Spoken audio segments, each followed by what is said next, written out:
মঞ্চে উপস্থিত জেলা আওয়ামী লীগের সংগ্রামী নেতৃবৃন্দ,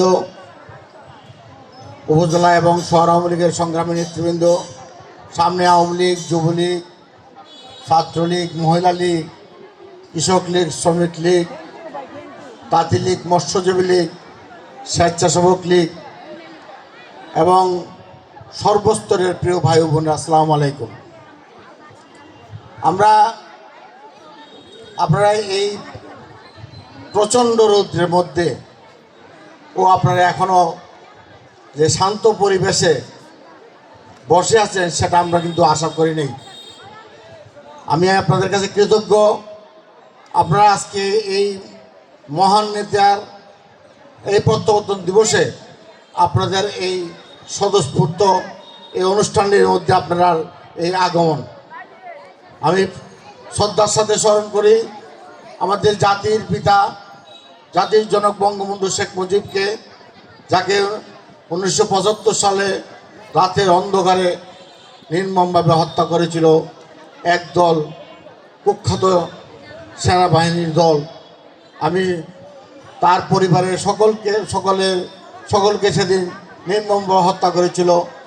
শুধু বেঁচে ছিল আমাদের শেখ রেহানা এবং শেখ হাসিনা। তারা বিদেশ আছেন বলেই 1981 সালে আমাদের নেত্রীকে বাংলাদেশে আসতে পেরেছিলেন। আমি শ্রদ্ধার সাথে স্মরণ করি জাতীয় চার নেতা যাদেরকে জেলখানায় নির্মমভাবে হত্যা করেছে। আমি স্মরণ করি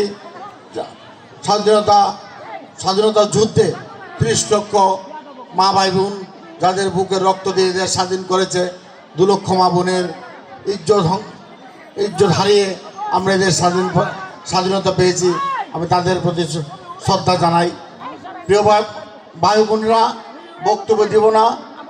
এখানে আমাদের সংগ্রামী সাধারণ সম্পাদক ভালো বক্তব্য রেখেছেন। আপনারাও জানেন 81 সালে নেত্রী দেশে এসেছে। তখনকার আমি জেলা ছাত্রলীগের সাধারণ সম্পাদক, মহলবাড়ি চৌধুরী মন্টু তখন জেলা ছাত্রলীগের সহসভাপতি। আমরা সেখানে ছিলাম। এখানে মহিউদ্দিন খোকন, চপল, তারাও ছিল আমাদের সাথে।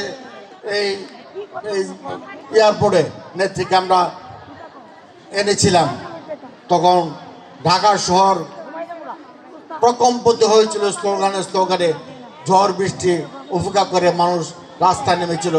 সেদিন আমরা ভেবেছিলাম বঙ্গবন্ধুর হত্যার বিচার এদেশে হবেই।